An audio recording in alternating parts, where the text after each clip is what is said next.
पूरी दुनिया में जो झगड़े का मूल है वो बड़प्पन है।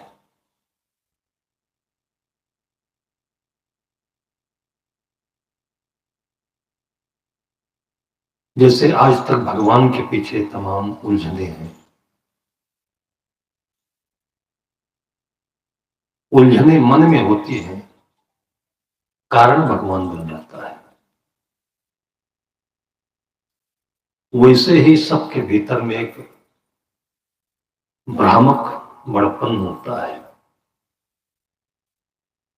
और उसको आदमी बाहर एक स्थूल रूप देता है, या मैं बड़ा या सामने वाला बड़ा। अपने भीतर के उस अज्ञान को, अपने भीतर की अज्ञान जनित शक्ति को हम बाहर जहां तक थोप पाते हैं, उनके सबके बीच में हम बड़ा बनने की चेष्टा करते हैं।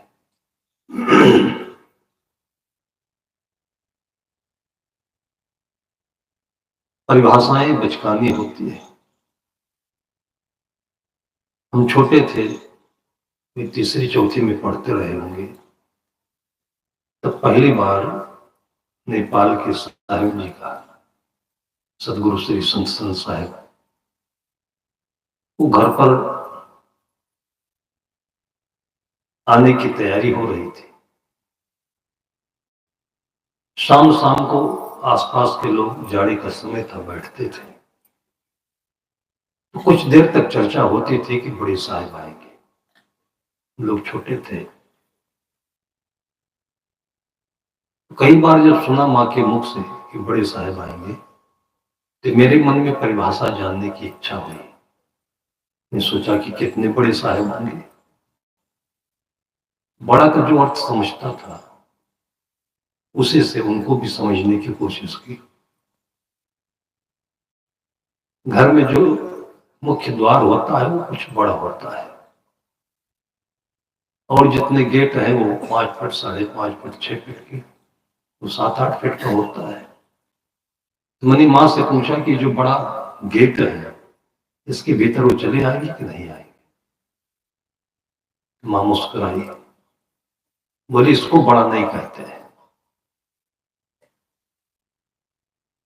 जब वो आएंगे तब तुम जान जाओगे कि कितने बड़े साहिब हैं। बाद में उनका भजन, उनका प्यार, उनकी सरलता, जीवन की सादगी, वो बड़ा चादर हमने देखी, वो बड़ी जमीन देखी जिसमें सब समा जाए। तब समझते समझते अब समझ में आया कि बड़ा किसे कहते हैं।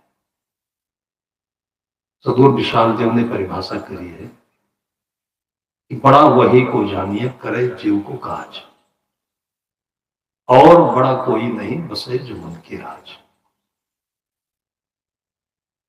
जो जहां दांव पाता है, अपने भीतर के अज्ञान को, शक्ति को, ताकत को दूसरे के ऊपर चढ़ाना चाहता है, थोपना चाहता है। बहू छोटी है तो अपने सासू के माध्यम से चढ़ना चाहती है, मायके के माध्यम से चढ़ना चाहती है। सासू अपने बहू के ऊपर अपने मलकियत के माध्यम से, चाबियों के माध्यम से, पैसे के माध्यम से। जैसे एक राजा होता है, उसकी शक्ति उसकी सेना में, उसके खजाने में, उसके मंत्रियों में, और जिसमें उसमें जितने विंग्स हैं, उसकी शाखाएं हैं, उनमें निहित होती है। लेकिन करते करते करते करते राजा का कहा कोई ना माने, क्या शक्ति है राजा के पास? लोग मानते हैं इसीलिए राजा है, लोग नहीं माने तो किसका राजा? और ऐसे ही कितने राज्यों में राजाओं का पतन हुआ। सद्दाम हुसैन राष्ट्रपति थे, और ये भी केवल 10-20 वर्षों के भीतर की बात है कि सद्दाम हुसैन किसी की बात नहीं मानता था। 29 वर्ष तक एक छत्र राष्ट्रपति पद पर उसने राज किया। भूलता गया। जो जो शक्ति बढ़ती जाती है तो जैसे मैल के ऊपर मैल की परत चढ़ते चली जाती है। तावा देखिए तो, कढ़ाई देखिए तो, जो पराठा बनता है कौन धोए कौन साफ करे। कितने कितने घरों में मैंने तावे को खूब मंजराया है। पराठा से मोटा तवे के ऊपर काली परत चढ़ जाती है। मैंने पूछा इसको कभी मांझती नहीं? साहब इसमें क्या है, ये भी लोहा है, ये भी लोहा है, इसी के ऊपर बनाते रहो, इसमें फालतू रगड़ने की क्या जरूरत है। वो कार्बन है, लोहा नहीं है। रोटी में जो काला काला जल जाता है वो कार्बन है, और कार्बन शरीर के लिए जहर है, कैंसर कारक होता है।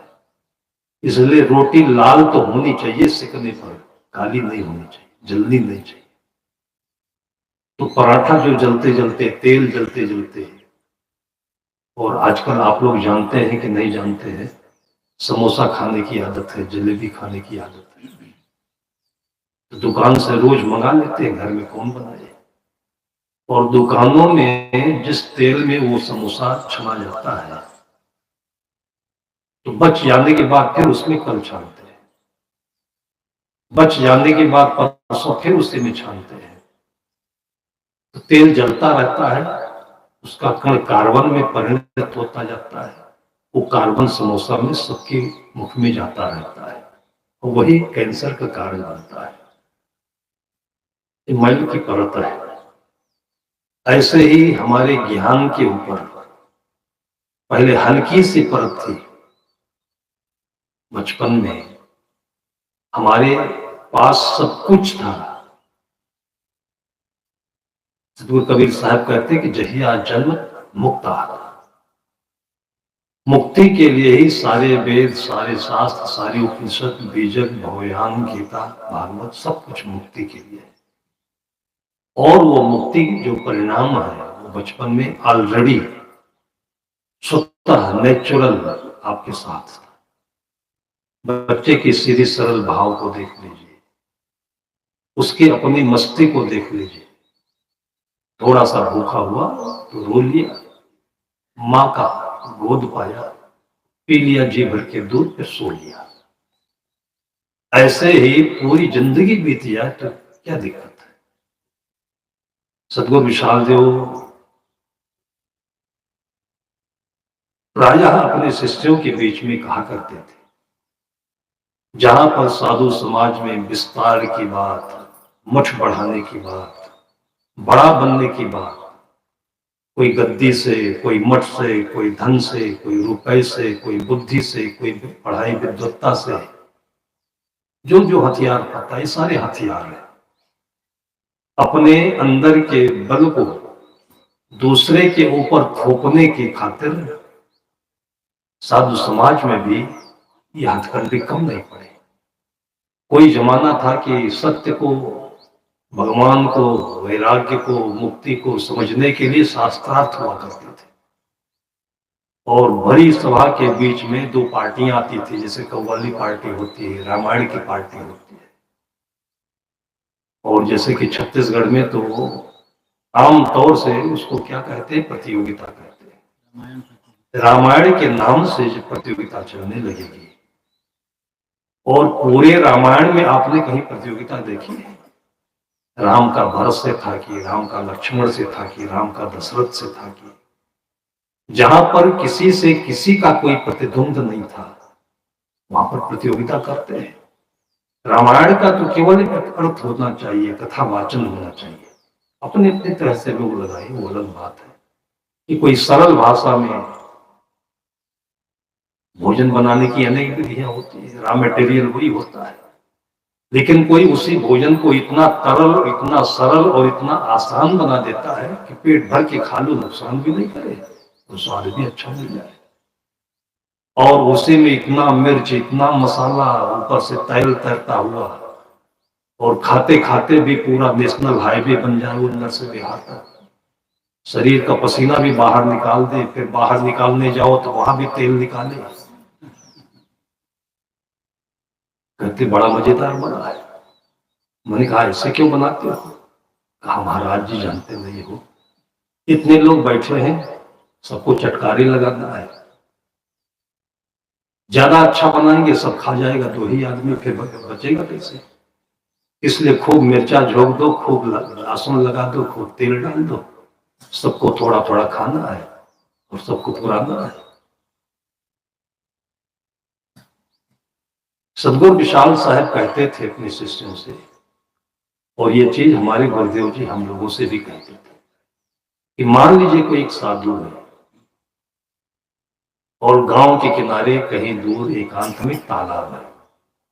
तालाब के किनारे जो भीट होता है, उसके चारों तरफ की जो बाउंड्री मिट्टी की ऊंचाई होती है, कल्पना करिए कि उसके किनारे किनारे जैसे आगे चलिए तो यहाँ पर एक आम का बगीचा पुराना दिखाई पड़ता है आपके कुटियाडी से आगे बढ़ते हैं। हमें लगता है कि कोई 150-150 वर्ष के आम के पेड़ दिखाई देते हैं, और उसी भीट के ऊपर एक छोटी सी झोपड़ी हो, उसी में साधु रहता हो, और एक छोटा सा दिया जला करके शाम को अपना पारण कर ले, जलपान कर ले, रात में भजन कर ले, सो ले, और दिन में न वैराग्य पूर्वक जीवन बिताए। कोई शिष्य न बने, कोई जाने नहीं। तो सदगुरु विशाल देव पूछते थे कि क्या उसके कल्याण में कोई बाधा है, उसके जीवन में कोई कमी है?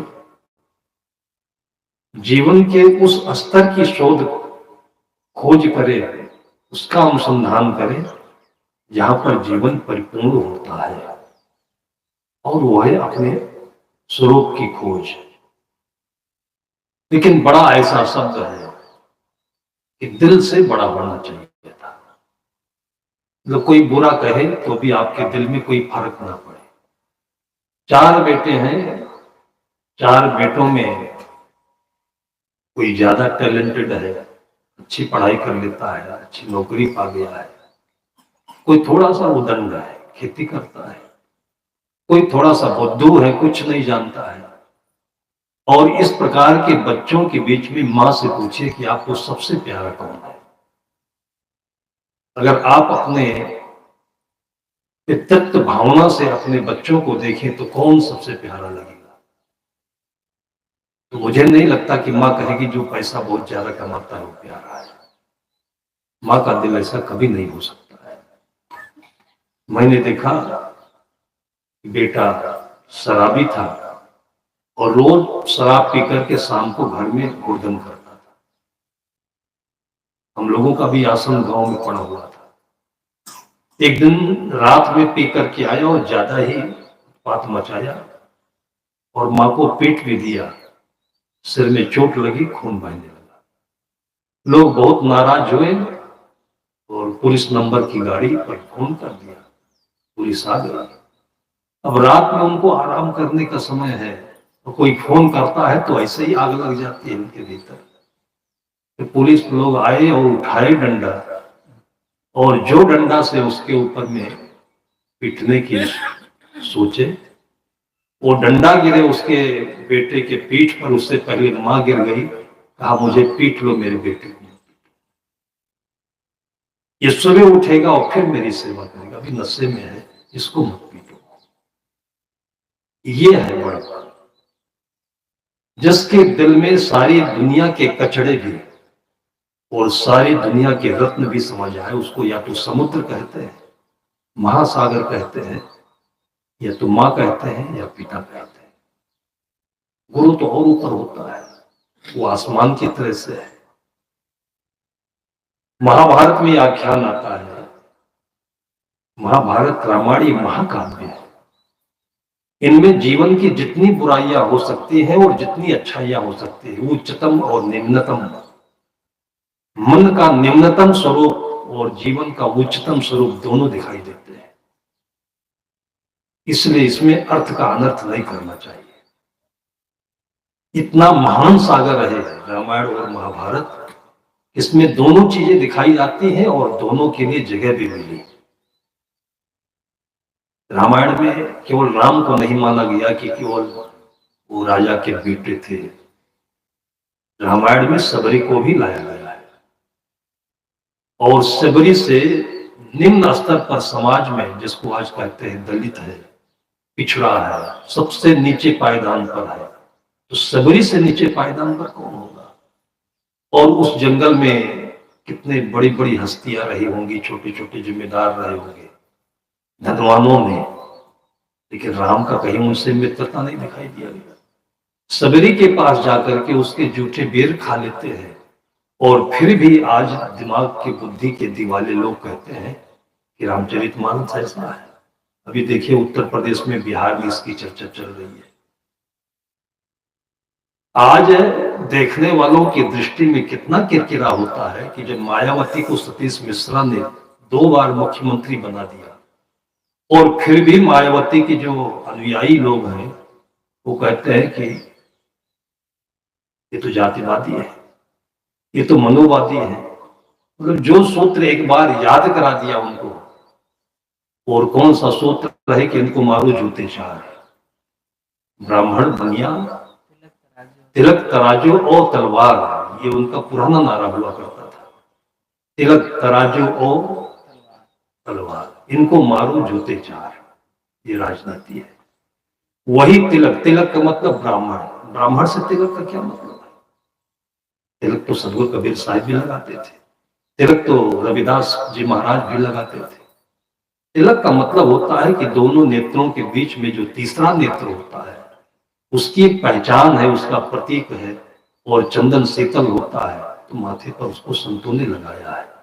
उन्होंने तिलक ब्राह्मण से जोड़ दिया। ब्राह्मण की परिभाषा जाति से नहीं होती है, ब्राह्मण की परिभाषा उसी परंपरा में, श्लोकों में उस समय लिपिबद्ध किया गया कि जन्मना जायते शूद्र, जन्मना जायते शूद्र, संस्कारात विप्र उच्यते, संस्कारात द्विज उच्यते, वेद पठनात् भवेत विप्रा ब्रह्म जानाति इति ब्राह्मण। जन्म के समय सभी शूद्र होते हैं, जन्मना जायते शूद्र। क्यों शूद्र होते हैं? शूद्र का अर्थ होता है साधन उद्र, जिस स्थिति में पेट के सिवाय और कुछ भी ध्यान में नहीं रहे, वो बच्चा होता है।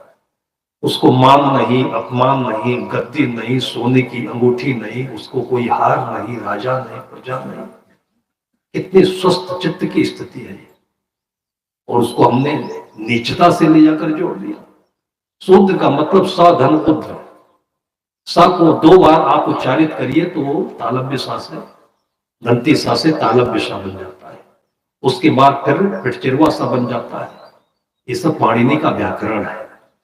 तो शूद्र में वो चीज नहीं है जो हमारे मन में आज बस गया हुआ है।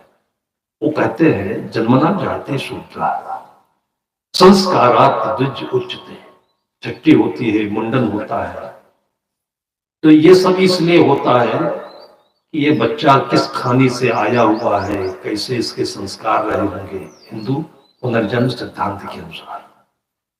तो अनेक जन्मों के जो खराब संस्कार है, उसको हटा देने पर दूसरी बार मनुष्यता में, मनुष्य स्वभाव में उसको प्रवेश कराया जाता है। उसको दूसरी बार जन्म होना द्विज कहते हैं। द्विज का मतलब दूसरी बार जन्म होना। एक बार मां के गर्भ से जन्म हुआ तो सभी शूद्र थे, दूसरी बार जब उसको संस्कारित किया गया तो द्विज कहा गया। उसके बाद जब स्कूल गए, गुरुकुल में गए और वेदों को पढ़ा तो फिर विप्र बन गया।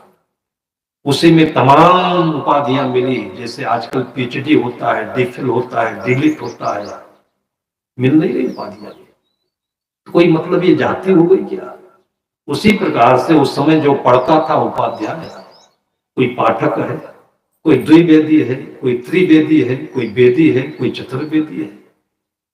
इतनी हमारी बुद्धि संकुचित हो गई कि इन सारे शब्दों को हम लोगों ने ले जाकर के जोड़ दिया, और सब ब्राह्मण ब्राह्मण ब्राह्मण चिल्ला करके और हिंदू समाज में नफरत की एक बहुत बड़ी धारा बहा दी। भाई वाल्मीकि कहाँ ब्राह्मण थे? वाल्मीकि जिस घर में पैदा हुए थे उसे ब्राह्मण नहीं कहा जाता था, वो जंगल के आदिवासी थे। लेकिन हमारी समाज की जो उदारता है, जिसको बड़प्पन कहते हैं, कि किसी ने उनको आदिवासी नहीं कहा और उन्होंने वाल्मीकि रामायण की रचना की, तो आज भी उनको सिरमौर माना जाता है। अब भले ही कोई जाति मान करके वाल्मीकि अपना लिखता हो कि श्रद्धा का विषय है। वशिष्ठ किस परिवार में जन्म लिए, लेकिन आज राम को उनका गुरु और राम को समाज का एक आदर्श माना गया। इसमें कहीं भी ऊंच नीच की भावना नहीं है, गुणों की भावना है। हम लोग इन चीजों पर कभी विचार नहीं करते हैं और फिर बीच में एक आदमी कहते हैं कि बहुत सारा ऐसे रेशमटी चावल बना था और एक चुटकी उसमें किसी ने कंकड़ डाल दिया और पता नहीं किसके मुख में पड़ेगा। इतना बढ़िया मुलायम चावल होता है और एक दाना भी कंकड़ अगर पहुंच गया मुख में तो कहते हैं कि मजा किरकिरा हो गया। सतगुरु कबीर साहब कहते हैं कि एक बूंद खट्टा ने इतने सारे दूध का विनाश कर दिया।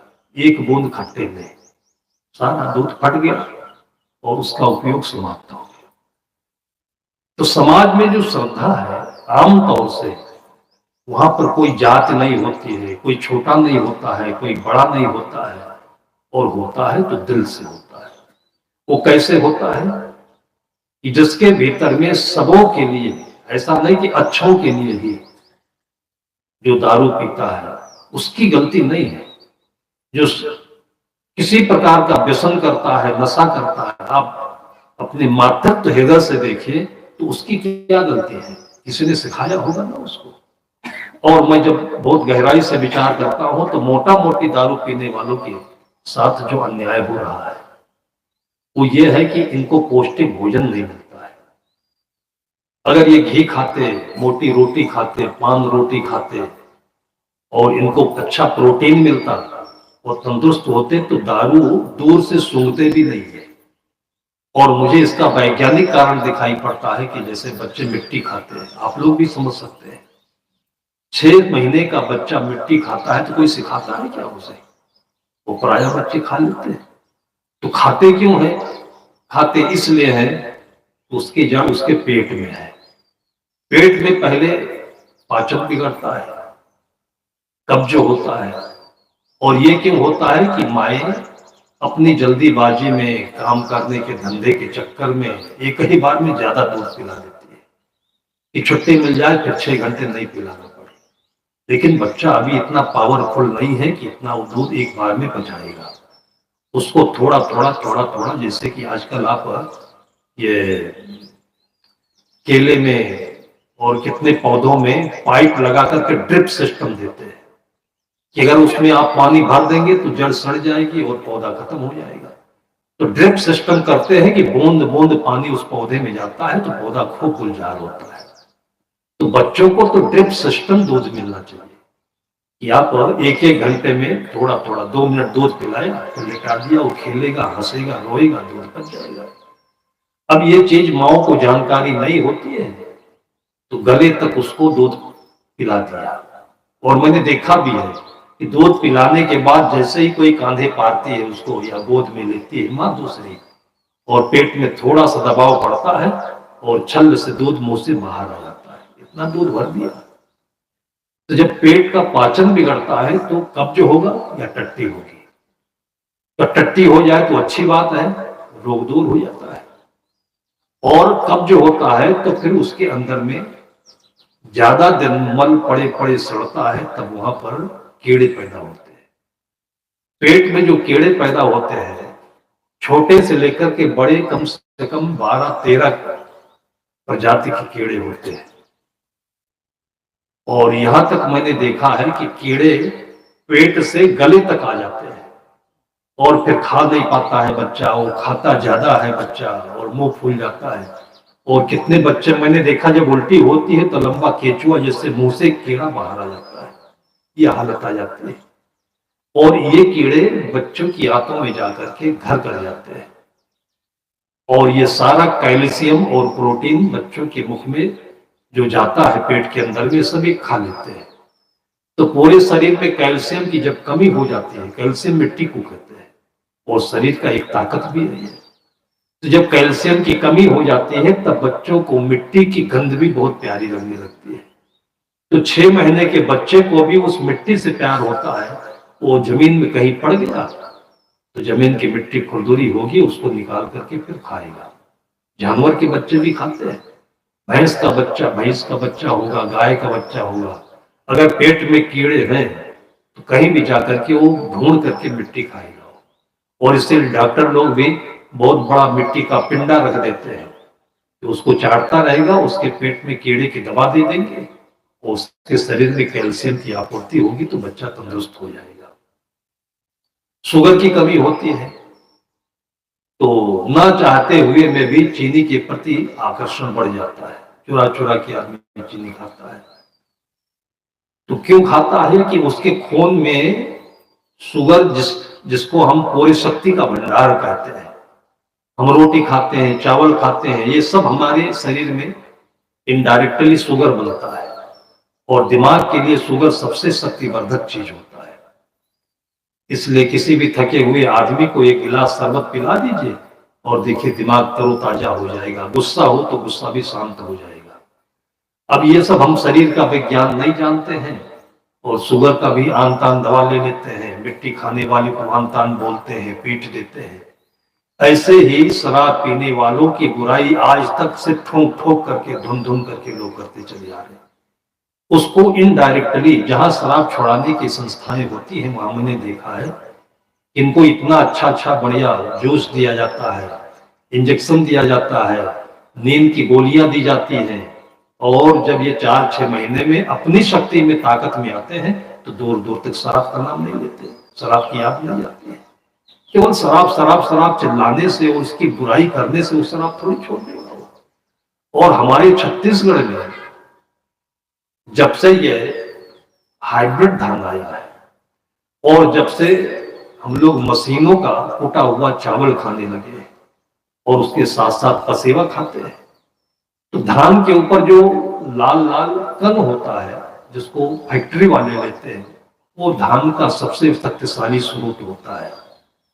गेहूं में भी जो ऊपर का छिलका होता है जिसको चोकर कहते हैं वो शक्ति का सबसे मूल स्रोत होता है। और खाने में इन दोनों को हम लोग क्या करते हैं कि धान का पालिश, चावल का पालिश करा लेते हैं। पालिश तो धान चावल से ज्यादा महंगे दाम में चला जाता है और गेहूं का जो चोकर होता है यह भी महंगे दाम में चला जाता है। और जो कुछ बिना शक्ति का खुज्जा बचता है वो हम लोग खाते हैं। अब शरीर में ताकत कहां से आएगी? और जिसको आप शराब कहते हैं ये शक्ति का सबसे सस्ता स्रोत है और सबसे घटिया किस्म का स्रोत है। आप इसको पीजिए और 10 मिनट में आपको ताकत आ जाएगी, सिंहासन के राजा बन जाओगे। तो 1 घंटे की खातिर, राजा बनने की खातिर आदमी इसको पीता है और उसके बाद फिर चाहे नरक में जाए चाहे जहन्नुम में जाए। शरीर में कमजोरी जब सताती है तो पीने के अलावा उसको कोई दूसरा विकल्प दिखता ही नहीं, उसकी मजबूरी है ये। तो इन चीजों पर कभी ध्यान नहीं दिया गया कि आप लोग थोड़ा पशुपालन पर ध्यान दें। अच्छा है कि आपकी सरकार ने गोबर खरीदना शुरू किया, तो तब गाय को नहीं गोबर को महत्व दिया तो गोबर के लालच में ही सही लोग कम से कम अब गाय की तरफ, भैंस की तरफ आकर्षित तो होंगे। आपके बच्चे को सुबह सुबह एक पाव जो स्तन से निकला हुआ ताजा दूध होता है वो चाहिए। आपके बच्चों को मोटी रोटी चाहिए, मल्टीग्रेन जिसे कहते हैं। और ये सब चीजें आपकी अपनी कमाई होती है। चना आपके घर होता है, अरहर आपके यहाँ होता है, लेकिन खेतों में मैं देख रहा हूँ पहले समय में तो खेतों में अरहर हुआ करता था तो अपने घर में अपना ताजा दाल खाते थे। आप लोगों को मालूम होना चाहिए कि चाइना से दाल आता है, बहुत खतरनाक दाल है, लेकिन सेब बिल्कुल वैसे ही हम लोग समझते नहीं, वो खा रहे हैं, बीमार पड़ रहे हैं। प्लास्टिक के बने हुए चावल भी हमारे भारतवर्ष में आज मार्केट में उपलब्ध है। आप कभी नहीं जान पाओगे और इस चावल से वो चावल ज्यादा अच्छा दिखाई पड़ने लगेगा। अभी कानपुर में एक फैक्ट्री पकड़ी गई है, 200 रुपए में 50 रुपए में किलो घी। अब सोच लीजिए कि छत्तीसगढ़ में 1500 रुपए में भी गाय का घी शुद्ध नहीं मिल रहा है, मिलना भी नहीं चाहिए। घी कितने प्रोसेस के बाद आता है और घी भी हो कि अभी यहाँ पर दाल छोंक दिया जाए तो कम से कम 2-4 घरों में उसकी खुशबू जाएगी, वो घी है। लेकिन 200 में और 50 रुपए में कैसे मिल रहा है? जितने भी जानवर वहां चमड़े की फैक्ट्री में काटे जाते हैं उन जानवरों का जितना वेस्टेज होता है वो पका पका करके उसका चर्बी निकाल करके वो घी बना देते हैं और कहते हैं पूजा वाला घी है। कहाँ ला करके रखा उसको? पूजा वाला घी। पूजा वाला घी भी कैसे होता है? जब दान पुण्य करना होता है तो पूजा वाला घी खरीदते हैं। अब दान पुण्य करने वालों की भी भावना देखिए, जब आपको दान करना है, पुण्य करना है तो अच्छी चीज का करिए। नहीं, घी मत जलाइए, आप सरसों का तेल जलाइए, वो भी मत जलाइए, आप अपने हृदय के ज्ञान का दीप जलाइए। तो इस तरीके से हमारे समाज में जो भ्रांतियां, जैसे आज धरती के नीचे का पानी सब प्रदूषित होता गया है, वैसे ही हमारे मनों में ये फैलने वाले विचार कहां से कहां चल करके सब प्रदूषित होते चले जाते हैं और हम लोग उसका अर्थ नहीं निकाल पाते। अभी कोई प्रदीप मिश्रा आए थे और भगवान शिव के ऊपर बेल की पत्ती और इसमें आप शहद लगा दीजिए और ये करिए, वही मिलेगा आपको। बहुत चर्चा, तमाम तरह की चर्चा हो रही थी।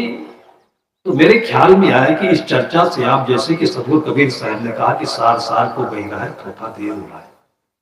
कुल मिलाकर के भगवान शिव का एक ही अर्थ होता है कि हमारा जो एक कंधा है ये बेसमेंट है और हमारा जो सिर है ये भगवान शिव का एक स्तंभ है। इसके ऊपर सवेरे सवेरे आपको एक लोटा पानी डालना है और याद हो तो एक लोटा पानी पीना है। लेकिन भगवान शिव के ऊपर एक लोटा पानी डाल करके फिर एक लोटा चाय पी लेंगे, पानी नहीं पिएंगे। भूल किसकी है? ये गलती किसकी है?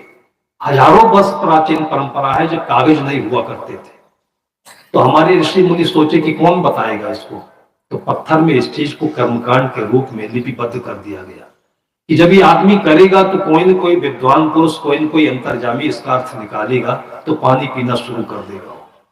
बेल की पत्ती भी वही चीज है। जिसको भी एंजाइटी हो, सिर में दर्द हो, खुजली हो, शरीर पे 50 बीमारियां हो, और ये मैं कितनों को प्रयोग कराया हूं, बेल की पत्ती, अमरूद की पत्ती, नीम की पत्ती, जामुन की पत्ती, जिसके कारण से आपका घर पंचवटी कहा जाता है। इनके फल भी काम में आते हैं, इनके छिलके काम आते हैं, पत्ती काम में आते हैं, इनके पेड़ के नीचे बैठिए तो हवाएं भी काम में आती है। इतना सर्वगुण संपन्न होने के बाद और अगर इनकी पूजा हो तो अंधविश्वास है। आप पेन किलर खा खा करके अपने फेफड़े नष्ट कर रहे हो, लीवर बर्बाद कर रहे हो, हजार बीमारियां शरीर में पैदा कर रहे हो, और ये अंधविश्वास नहीं दिखता है। इन पत्तियों को अंधविश्वास कहते हो आप। जब समझ में ना आए तो इसी तरीके की हवा समाज में फैलती है। मैंने कहा कि प्रदीप मिश्रा ने लालच से कह दिया होगा। जब बच्चा कोई सही बात नहीं मानता है, नहीं पढ़ता है, तो मम्मी कहती चॉकलेट दूंगा, चॉकलेट लेगी और एक काम कर, तो काम कराना है इसलिए चॉकलेट दिखा देती है। चॉकलेट अच्छी चीज नहीं है, चॉकलेट उसका टारगेट भी नहीं है। तो इसी प्रकार से समाज के अगुआ लोग, समाज के हित चिंतक लोगों ने, और ये जिस जमाने की ये प्रथा है, परिपाटी है, उस जमाने में तो कागज कलम नहीं होते थे, तो कर्मकांड की एक भाषा होती थी, और इसलिए आंवले के पेड़ की पूजा होती है हिंदू धर्म में। तो मुसलमान को आंवला अच्छा नहीं लगता क्या? मुसलमान आंवले का मुरब्बा खाता है कि नहीं खाता है? लेकिन गर्दना काट दो तो भी आंवले की पूजा नहीं करेगा। बताइए, अपने आप का दुश्मन है कि नहीं है? मुसलमान कभी भी जाकर के नदी में स्नान नहीं करेगा, तो पानी पिएगा कि नहीं पिएगा? पानी का दुश्मन बना हुआ है।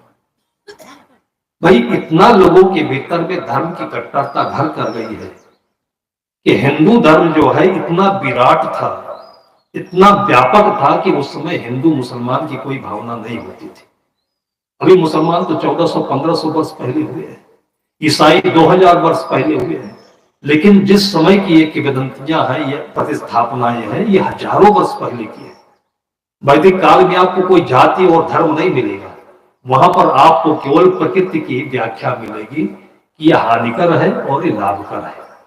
आप शुद्ध हवा में रहें, 1 घंटे 2 घंटे धूप में बैठें, और आप इन पेड़ पौधों के जड़ मूलों के, कंद के, फल के आप अपने जीवन में उपयोग करें तो जीवन आपका निरोग होगा।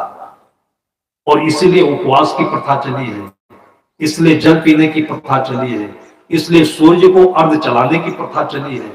लेकिन इन सभी चीजों का अर्थ न समझ पाने के कारण से, और आज हम लोग घोर घोर कोट कोट करके अंधविश्वास में इनको ठेल दे रहे हैं। और जो ताजा अंधविश्वास दिखता है सुबह उठते ही घरों में चाय बन जाती है, उसकी कोई चर्चा नहीं। इस चाय में 1% भी तो प्रोटीन नहीं है, और आपको आदत है तो आप पीजिए, लेकिन बच्चों की जिंदगी अभी से क्यों सत्यानाश कर रहे हैं? बच्चों को आप डॉक्टर बनाना चाहते हैं, वो डॉक्टर कैसे बनेगा? चाय पीकर बनेगा। और उसके साथ में फिर डबल रोटी, नाम रख दिया डबल रोटी, चाय में डुबोते ही सिंगल भी नहीं रह जाती है। देखिए कहां चली जाती है। इतने सड़े आटा की रोटी उत्तर प्रदेश में गेहूं बिकता है। आश्रम में भी गेहूं पड़ गया, थोड़ा सा भुना हुआ था, कीड़े लग गए थे। ये हुआ कि इसको कौन खाएगा? कोई भक्त बोला साहब खाने की जरूरत नहीं है, ये बिक जाएगा। खरीदने वाले आ गया। मैंने उससे बताया भाई कि ये अच्छा गेहूं है, ये भुना गेहूं है। उसने कहा साहब ये मत बताइए, ये दोनों एक ही भाव में ले जाएंगे। मैंने उससे पूछा क्या करोगे? कहा ये अच्छे भाव में बिक जाता है, इसका डबल रोटी बनता है। अब वहां पर भुने गेहूं का डबल रोटी, हमारे घरों में डबल रोटी का मतलब शाहरुख खान, अमिताभ बच्चन, वीआईपी, मुख्यमंत्री डबल रोटी खाते ही डॉक्टर बन जाए। उसकी आंतों में चिपकता है, खून नहीं बनता है, लीवर में जाकर के स्टोर हो जाता है, और 12 साल की उम्र आते आते उसको इंसुलिन नहीं बनता, और शुगर हो जाता है। विशाल साहब की बेटी को शुगर हुआ है, हमारे पास फोन हो जाता है। इतनी अधाधुंध बीमारियां बढ़ती जा रही हैं, और फिर भी हम लोग अंधविश्वास वही जमाने का लेकर चल रहे हैं। इन चर्चाओं को हम लोगों के सामने रखें तो कम से कम जो समझदार लोग हैं अपने बच्चों के ऊपर दया करेंगे। साधु के आने पर कुछ न कुछ तो प्रभाव पड़ेगा, और बच्चों के ऊपर तो बहुत ही अधिक प्रभाव पड़ता है। एक बार किसी घर में मैं कार्यक्रम से विदा होने लगा, तो जो घर का मालिक था वो विदा करते करते बाहर आया साथ साथ। छोटे छोटे बच्चे थे, तो जो बड़ा लड़का था उसका 7-8 साल का रहा होगा, वो चुपके से अपने पापा से बोल रहा था कि पापा अब बोलो साहब कब आएंगे, साहब से बोलो कब आएंगे। और 3 दिन साहब को सेवा करते करते ऐसे झल्ला गया था, और उसके बाद पापा, वो बेटा उसको पापा पापा कहता है, बोल कब आएंगे कब आएंगे। तो एकदम से वो उलझ करके बोला कि साले साहब के आने से तेरे को क्या मिलता है, बार बार कहता है कब आएंगे कब आएंगे, अभी गए नहीं, अभी कब आएंगे नाम लेता है। मैं बाहर से सुन रहा था। उसने कहा साले तेरे को क्या मिलता है? उसने कहा पापा जब साहब आते हैं ना तो संतरा खाने को मिलता है। ये स्थिति हमारे बच्चों की है, और लालचत कितना है संतों को। गांव के चौराहे से मैं टहलते हुए निकल रहा था, शाम का अंधेरा, और 2-4 लड़के हम लोगों को देखे नहीं, तो आपस में गप कर रहे थे, बतिया रहे थे कि जो साधु आया है ना, ये प्रवचन करता है, बड़ा चालाक है। किसी वृद्ध व्यक्ति ने कहा कि चालाक काहे को है भैया, तुम्हारा क्या चालाकी करके ले ली? कहीं उसको जो खाना होता है ना, सेब खाना होता है तो बोल देता है सब कोई सेब खाया करो, तो खाते तो कोई है नहीं, लेकिन इनको लाकर फिर सेबे सेब देने लगते हैं लोग। अब हम समाज में इसकी चर्चा करें तो चालाक, और न चर्चा करें तो साधु केवल खा रहे हैं और पुजा रहे हैं, पैसा लेकर चले जाते हैं, और समाज की कोई चिंता नहीं होती। संत घर पर जब आते हैं तो बच्चों का भाग्य उदय होता है। वो शांत स्वरूप, वो प्यार, वो दुलार, और उसी में जब उनका हृदय अंतःकरण खुलता है तो चुपके से अपने जीवन की तपस्या, श्रद्धा, ज्ञान और उसके अंदर में रखकर चले जाते हैं। और फिर कभी न कभी अचानक चमत्कारिक रूप से आपका बेटा जब उदय होता है, डॉक्टर के रूप में, इंजीनियर के रूप में, ऑफिसर के रूप में, तब छाती ठोकते हैं कि मेरा बेटा है। बेटा किसी का नहीं होता है, इस सब का है। एक बेटा अच्छी नौकरी पाया, और जैसे उसकी पहली तनख्वाह आई तो अकाउंट में नहीं, उसने अपना सैलरी लिया, कैश निकाल करके उस सीधे ला करके अपनी माँ की आंचल में डाल दिया। माँ ने कहा बेटा ये तेरी कमाई है, तेरी सैलरी है, मुझे क्यों देता है? बेटा कहता माँ आपने जो मेरे साथ किया है वो मैं भूल नहीं सकता, कम से कम 4 बरस की उम्र की बात मुझे याद है। माँ ने कहा बेटा मैं अकेले नहीं करी हूं, ये गांव के कितने लोगों ने तुझको अपनी गोदी में खिलाया, कितने लोगों ने तुम्हारी उंगली पकड़ करके और तुमको कहानियां सुनाई, गांव घुमाया, ये पैसा ले करके और मिठाई ला करके जितने बच्चे हैं सबको खिला दो तो मैं एकदम से कृतकृत्य हो जाऊंगी। ये माँ का बड़प्पन है जिसमें सभी समझ आते हैं, सभी बेटे आ जाए, सभी माँ आ जाए और सभी घर के लोग आ जाए। एक भावना है कि पहली तनख्वाह अगर इतने अच्छे काम में लग गई है उसका रुपया पैसा कभी भी खराब जगह पर नहीं जाएगा। ये हमारी भारतीय संस्कृति में, और ये सब चीजें जो मैं बता रहा हूं ये ना उपनिषद की बातें हैं ना वेद की बातें हैं, मेरे बचपन की बातें हैं। ये हमारे गांव में ये सब प्रचलन में देखा हूं और सब होता रहा है। खेत में जब अन्न तैयार होता है तो जहां इसको इकट्ठा करके तैयार किया जाता है उसको खलिहान कहते हैं, और खलिहान से सबसे पहला हिस्सा जो निकाला जाता था वो या तो घर में कोई भिखारी आए उसको देते थे, फकीर आए उसको देते थे, और या तो ले जाकर के आश्रम में उसको दान करते थे। घर में कोई बहू आती थी मायके से तो सबसे पहले घर के अंदर प्रवेश कराने से भी पहले कहीं आसपास में संत आश्रम हो तो वहां ले जाकर के दर्शन कराते थे, और नहीं संत आश्रम है तो मंदिर में ले जाकर दर्शन कराते थे। इसका सीधा सीधा मतलब यह होता है कि ये मेरी कमाई नहीं है, ये सबकी कमाई है। भगवान का मतलब क्या होता है? वही बड़प्पन, वही व्यापकता। भगवान में आप देखिए 5 अक्षर है। भगवान का अर्थ ढूंढते ढूंढते कितने लोगों की खोपड़ी फूटी होगी, कितने झगड़े में पड़ गए होंगे, वो अब भगवान नहीं दिखाई देते। भा है, गा है, वाह में आ की मात्रा है और ना है। भा का मतलब भूमि, ये पृथ्वी। गा का मतलब गगन, वा का मतलब वायु, आ का मतलब अनल, और न का मतलब नीर या पानी। गोस्वामी जी भी कहते हैं कि क्षिति जल पावर गगन समीरा पंच रचित या अधम शरीरा। हमारे पार्थ ग्रंथों में भी बताया गया कि जड़ चेतन जो सत्य है अति प्रसिद्ध जगमाए, जाके पार रखे बिना बंधन छूटत ना है। जड़ भी सत्य है, जड़ का मतलब वेस्टेज नहीं होता है। ये जड़ इतने सत्य हैं कि इनकी श्रद्धा को आप कभी अपने अंदर से घूमने मत दीजिए, लुटने मत दीजिए। और ये लुट गया तभी तो हम लोग सुबह चाय पीते हो 10 गिलास पानी नहीं पी पाते। जब गणेश दूध पिया है तो इन लोगों ने इतना व्यंग बोला, इतना इसके ऊपर टीका टिप्पणी की, लेकिन किसी ने नहीं कहा कि गणेश दूध पीता है तो बच्चे को दूध क्यों नहीं पिलाते। आज बच्चे को जहर उठते उठते पिला देते हैं, खिला देते हैं, लेकिन गणेश का दूध का अर्थ नहीं समझ पाए हम लोग। दूध का कितना महत्व है। 500-600 वर्ष हो गए सूरदास जी ने मैया मोरी मैं नहीं माखन खाया। माखन चोर भी नाम पड़ गया, गोपाल भी नाम पड़ गया, गोवर्धन भी नाम पड़ गया, और उनको हम भगवान मानते हैं तो भगवान सहित सबको ले जाकर के हमने दफन कर दिया अंधविश्वास में।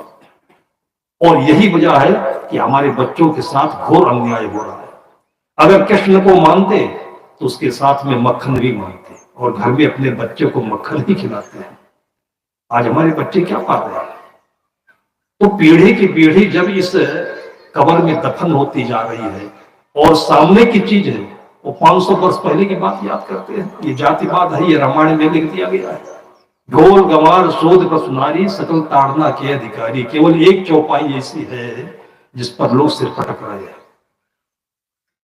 और इसका सीधा साधा अर्थ आप लोग भी समझ लीजिए, गुमराह मत होइए। सकल ताड़ना के अधिकारी, ताड़ना का अर्थ क्या होता है? ये मैंने अपने गांव की भाषा से सीखी है। जब कोई आदमी चोरी करके भाग रहा होता है तो जो लोग आवाज सुनकर वहां इकट्ठे हुए और कुछ भगने की कदम चाप की आवाज आ रही है तो लोग कहते ताड़ो भी चोर किधर से जा रहा है। ताड़ना का अर्थ होता है सुपरविजन। इंग्लिश में एक वर्ड है सुपरविजन, सुपरवाइजर शब्द बनता है उससे। मतलब अपनी आंखों से, स्वच्छ आंखों से विवेचना पूर्वक आप देखिए, उसको ताड़ना कहते हैं। वो ताड़ना से जो प्रताड़ना बना हुआ है, प्रताड़ना शब्द का अलग अर्थ होता है, ताड़ना का अलग अर्थ होता है। अलंकार की भाषा में एक ही शब्द के कई अर्थ हो जाते हैं। कनक कनकते 100 गुनी मादकता अधिकाय, या खाए बौराजक व पाए बौराय। शब्द दोनों एक ही है। एक को कनक सोना कहते हैं और दूसरे को कनक धतूरा कहते हैं। तो ताड़ना का अर्थ होता है कि जिसको शूद्र कहा गया वो बच्चा। अगर बच्चे को सुपरविजन में नहीं रखोगे, निगरानी में नहीं रखोगे, तो बोरवेल में गिरेगा कि नहीं गिरेगा। आज के जमाने में भी देखिए कि जिस दिन बच्चे का जन्मदिन है उसी दिन वो बोरवेल में गिरता है। किसी कुत्ते के बच्चे को आपने सुना बोरवेल में गिरते?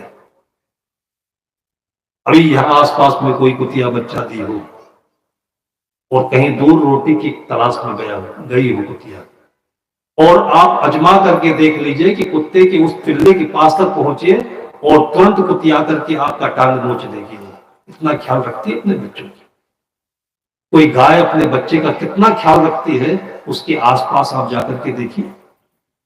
और हमारी माँ के बच्चे आज इतने लावारिस हो गए हैं कि मैंने देखा कि एक घर में बच्ची पड़ी हुई है ऐसे उतान पेट के बल, और उसके मुख में कुछ चिपका है तो बहुत देर तक चिपका ही रह गया। आरती हो रही थी हम लोगों की, मैंने देखा कि ये बच्चे के मुख में क्या चिपका है। तितली होती तब तक उड़ गई होती है। आरती पूरी हुई तो मैंने बहन से पूछा कि बच्चे के मुख में क्या चिपका हुआ है, तब वो हंसने लगे, बोली साहब निप्पुल है। मैंने कहा निप्पुल क्यों लगा दिया उसके मुख में? तो बोलती है कि साहब बहुत रोती थी, ये रोए नहीं इसलिए मुख में चिपका दिया कि ये चूसती रहेगी और पड़ी रहेगी। मैंने कहा अभी से इसको 420 सिखा रही हो तुम, इसको रोने का अधिकार है, क्यों रोती है उसको नहीं याद करती तुम? ये रोती है तो दूध हजम होता है, रोने दो इसको। और जब तुम्हें समझ में आए कि इसको भूख लगे तो दूध पिलाओ। रोएगी नहीं बच्ची, हंसेगी नहीं बच्ची, तो जिंदगी की परिभाषा क्या होगा? तो आज पढ़ने लिखने के बाद हमारी बुद्धि जो इतनी खतरनाक, इतनी शार्प हो गई है कि जैसे लोग कहते हैं कि अपनी कुल्हाड़ी से अपने टांग काट रहे हैं। ये बच्चों के साथ ना हो कभी। बच्चों को माए अपने स्तन का दूध नहीं पिलाती है। आज के पढ़े लिखे माओ की ये शिकायत है। ये क्यों नहीं पिलाती? ये स्तन खराब हो जाएगा, शरीर कमजोर हो जाएगा। किस विज्ञान ने पढ़ाया आपको? दूध नहीं पीते बच्चे तो स्तन में कैंसर हो सकता है। ये बच्चे के लिए ही दूध आता है, और दूध निकल जाने के बाद ही माँ को जो प्रसन्नता होती है, जो स्वास्थ्य मिलता है, ये दुनिया का कोई डॉक्टर नहीं दे सकता है। इतनी आस्था पूर्वक इसको प्रकृति ने दोनों के योग से बनाया है, उसका ये अर्थ निकलता है। 12-12 बरस के बच्चों की माँ को मैंने देखा है, आश्रम पर आती थी, और उसकी उम्र मैंने पूछा तो हंसने लगे, बोली साहब उम्र क्या करोगे आप? उसे किसी की उम्र पूछनी नहीं चाहिए, किसी की दौलत और उम्र पूछनी नहीं चाहिए कहते हैं लोग। लेकिन जब मैंने औरों से सुना तब उसको पूछा। इतनी श्रद्धालु और बिरादरी से मुसलमान घर की औरत थी। बिरादरी से क्या होता है? आंखों में कोई हिंदू नहीं, कोई मुसलमान नहीं, ये तो खुराफात दिमाग में होता है, बाद में आ जाता है। और एक समूह पूरा प्रभावित होता है, इसलिए मुसलमान बदनाम हो गया। पाकिस्तान के राष्ट्रपति परवेज मुशर्रफ किसी समय कहा करते थे कि पूरा पाकिस्तान का मुसलमान जाहिल कहा जाता है। आप लोग जो कर्तव्य करते हो, जहां जाओ वहीं दंगा फसाद। और नहीं तो एक नाम लीजिए कि आपके छत्तीसगढ़ में जब आता था तो दाऊद खां मिलते थे। एक बार यही बुहारा में कार्यक्रम हुआ था, हमारी पास में टोपी और कुर्ता धोती लगाए बैठे, जब नाम बुलाया गया तो दाऊद खां, देखता हूं तो पंडित खां जैसे लगते हैं। फिर बाद में मैंने उससे पूछ ही लिया कि आप हिंदू हो कि मुसलमान हो? बड़ा सटीक जवाब दिया उन्होंने। कहा मैं ना हिंदू हूं तो मुसलमान हूं। साहब जी मैं तो शुद्ध मनुष्य हूं। लेकिन हिंदू भी शुद्ध मनुष्य ही होता है। अगर गलत अर्थ नहीं दिया जाए तो किसी भी हिंदू के धर्म ग्रंथ में इस प्रकार की बातें नहीं लिखी गई जिसमें पूरे विश्व का मानव लाभान्वित नहीं होता हो। सर्वे भवन्तु सुखिनः कहाँ का सूत्र है ये? सर्वे भवन्तु सुखिनः सर्वे सन्तु निरामया सर्वे भद्राणि पश्यन्ति मा कश्चित् दुःखात् भवेत्। उस समय कैसे जानते थे कि अयम निजः वा परो वेति गणना लक्ष्येत साम करोति उदार चरिता नाम तो वसुधैव कुटुम्बकम्। उन लोगों ने किस आंख से देखा होगा? जब हवाई जहाज नहीं, गाड़ी नहीं, मोबाइल नहीं, तो कैसे देखा होगा कि पृथ्वी में चारों तरफ मनुष्य इंसान बसते हैं? और तब भी उनकी इतनी उदार भावनाएं कि उदार चरिता नाम तो वसुधैव कुटुम्बकम्। ये हिंदू का अर्थ होता है। और हिंदू शब्द ये मैं मानता हूं कि ज्यादा पुराना नहीं है। लेकिन मैं कहता हूं कि आपका नाम अभी आधी उम्र के बाद कोई जरा राजू रख दे तो क्या राजू खराब होता है क्या? भाई लालू का पिता लालू का नाम लालू रख दिया तो कोई लालू खराब हो गई क्या? मुख्यमंत्री तो बने वैसे भी हो। तो नाम पहले का हो या पुराना का हो, मतलब है कि हमारी भारतीय संस्कृति, ये आर्यावर्त की जो प्राचीन धरोहर है वो यह जीवन जीने की पद्धति, और जीवन और प्रकृति दोनों मिलकर चलते हैं। इसी को सांख्य दर्शन में प्रकृति और पुरुष कहा गया। इन दोनों के बीच में जो आसक्ति बनती है और उस आसक्ति में बड़प्पन एक मुख्य कारण बनता है। हम जहां बैठते हैं ऊंची गद्दी लगाकर बैठते हैं, तो हमारे पीछे जितने हमारे साथी हैं उनकी निगाह ऊंची गद्दी पर होगी कि नहीं होगी? और जो पा जाएगा वो खुश, जो नहीं पाएगा वो गर्दने पर चाकू चला देगा। ये आदमी के भीतर में अपराध कहां से पैदा होता है? आजकल मैं घरों में देखता हूं तो बड़े बड़े सोफा रखे गए, जब एक प्लास्टिक की कुर्सी में आराम से आदमी बैठ सकता है, इतना मोटा मोटा सोफा रखने की क्या जरूरत है कि 4 लोग सोफा पर बैठ रहे हैं और बाकी जमीन पर भी बैठने को नहीं पाए? इससे अच्छा है कि सब कोई जमीन पर बैठे, तो क्या दिक्कत है? किसी के मन में द्वेष नहीं पैदा होगा, ईर्ष्या नहीं पैदा होगी। सदगुरु विशाल देव के पास में कोई व्यक्ति जूता ला करके समर्पित किया।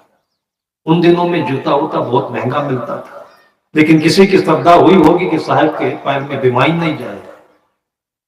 तो साहब ने उसको देखा और देखने के बाद फिर उन्होंने ये उत्तर दिया कि केवल एक जूता से काम नहीं बनेगा, केवल एक जोड़ी जूता से काम नहीं बनेगा। हमारे जितने साथी हैं उस समय 70-80-100 के लगभग उनके साथ हुआ करते थे। कहा हमको तुम दे रहे हो, लेकिन इन 100 को कौन देगा? और नहीं देगा तो इनकी दृष्टि हमारे प्रति खराब होगी।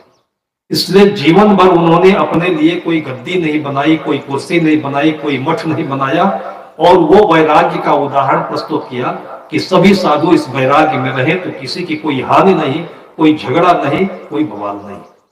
ये बड़प्पन है।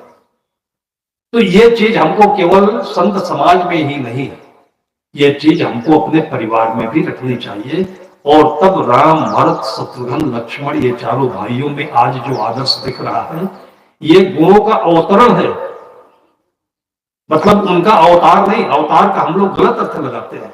अवतार का मतलब होता है अवतरण। एक अलंकार आता है हमारे हिंदी साहित्य व्याकरण में, हिंदी व्याकरण में, जिसको हम कहते हैं पशु पक्षियों की आवाज को मनुष्य की आवाज में। जैसे आप लोगों ने पंचतंत्र की कथा पढ़ी होगी, तो पंचतंत्र में कहीं पेड़ बोल रहा है, कहीं खरगोश बोल रहा है, कहीं चूहा बोल रहा है, ये बोलते थोड़ी है। लेकिन एक इंसान इनकी भावनाओं को परख करके अपनी भाषा में प्रस्तुत कर रहा है, और इसको पर्सनिफिकेशन कहते हैं। पर्सन वर्ड से पर्सनिफिकेशन एक अलंकार बनता है। तो भगवान जो है ये मनुष्य की भावनाओं का एक प्रत्यारोपण है कि ऐसा व्यक्ति जो सर्वगुण संपन्न हो सकता है, और होते हैं। गोस्वामी जी ने चौपाई एक लाई है, बहुत सुंदर चौपाई होती है, और राम के लिए वो चौपाई प्रयुक्त होती है। गोस्वामी जी राम के गुणों की महिमा गाते हुए बोलते हैं, सबके प्रिय, सबके हितकारी, दुख सुख सरिस प्रशंसा गारी। कितनी सुंदर मार्मिक चौपाई है कि ऐसे व्यक्ति की आप कल्पना करिए, उसको भगवान भी कह सकते हैं, देवता भी कह सकते हैं, माँ भी कह सकते हैं, गुरु भी कह सकते हैं। सबके प्रिय हो और सबका हित करने वाला हो, दुख में भी, सुख में भी, प्रशंसा में भी, गाली में भी एक समान चित्त वाला हो, ऐसा व्यक्ति कोई हो सकता है, उसको राम कहते हैं। क्या दिक्कत है इसमें?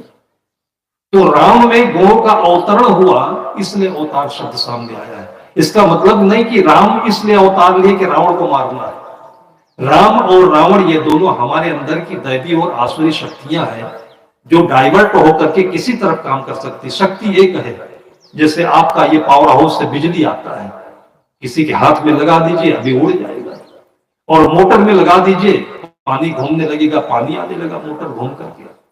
तो इस प्रकार से मनुष्य की शक्ति गलत तरफ डाइवर्ट ना हो, वो रावण नहीं बने। तो राम ऐसे व्यक्ति को सामने रख करके उसमें सारे गुणों का आरोपण किया गया, उसी को अवतार कहा जाता है। मारने की आवश्यकता नहीं है किसी रावण को, बल्कि अपने भीतर के रावण को, बड़प्पन को, चाहनाओं को, इच्छाओं को समाधान करने की आवश्यकता है। तो आज हम लोग जिस इस भूमिका पर बैठे हुए हैं, ये बहुत पवित्र भूमि है। यहाँ पर जो लोग भी रहते हैं, आज आप देखिए कि कोई मनरेगा में काम करने जाए तो भी 200-300 रुपए तो पा जाता है, लेकिन साधारण एक कपड़ा पहन करके लोग दिन रात कितनी मेहनत करते होंगे और एक एक दाना सल्ज करके बटोर करके और इतने प्रांगण को साफ सुथरा रखा होगा, और उसके बाद उनके अंदर में बेहतर ये प्रतीक्षा रहती है कि हमारे भक्त आएंगे। आज मैं जब भोजन करने बैठा तो देखा कि एक जिमीकंद होता है, जिमीकंद मतलब बहुत ही दुर्लभ मिलने वाली चीज है। वो कहाँ सूरत में पैदा होता है, छत्तीसगढ़ में तो मैंने इसकी खेती नहीं देखी है। और जो होता है यार, बहुत बड़ी बात है, छत्तीसगढ़ में होता है, वहाँ सूरन कहते हैं, यहाँ जिमीकांदा कहते हैं। और मैंने देखा कि इतनी टॉप क्लास की स्वादिष्ट सब्जी, तो मैंने सोचा शायद हम लोगों के लिए बनाया हुआ है, तो बोले कि नहीं, सबके लिए बना हुआ है। उनके अंदर में कितना दिव्य भाव होगा कि जो कोई भी आए तो उनके अंदर के मिठास को लेकर के और अपने जीवन में सबको बांट दे और वही सब भगवान बन जाए, तो क्या उन्होंने गलती की।